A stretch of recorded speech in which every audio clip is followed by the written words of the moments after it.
Selon le rapport sur le développement humain 2020 du Programme des Nations Unies pour le développement PNUD, l'indice de développement humain de l'Égypte a atteint 0,707 en 2019 contre 0,701 en 2018.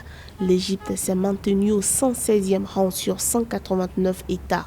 Et pour la première fois, le pays des pharaons détient l'IDH le plus élevé que la moyenne du monde arabe. L'Égypte, du point de vue de la formation du capital humain, n'investit pas suffisamment. L'instabilité politique continue à être un problème grave et surtout la non-transparence de la politique et de la représentativité des gouvernements. Il y a un effort à faire. D'après le PNUD, l'Égypte a grimpé pour se classer au 125e rang en termes d'indice de développement humain ajusté aux inégalités.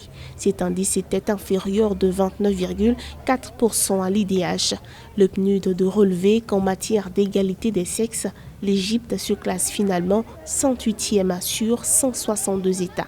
Les femmes sont toujours discriminées sur leur lieu de travail en matière de rémunération et d'attribution des postes. Une grande majorité des femmes travaillant dans le secteur informel ne sont pas protégées par le code pénal. En plus du quota de 10% au Parlement, l'Égypte vient d'imposer un quota de 25% en faveur des femmes dans les conseils locaux. C'est à n'en point douter le fruit du travail des organisations féminines qui font progresser la législation.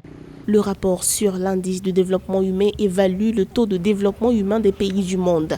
Au-delà de la question de l'égalité des sexes, 5e objectif des 17 ODD, objectifs de développement durable. Les indicateurs environnementaux se référant au 7e objectif montrent pour leur part que 97% de la consommation d'énergie en Égypte dépendent des combustibles fossiles. Le défi de la transition écologique est donc important à relever.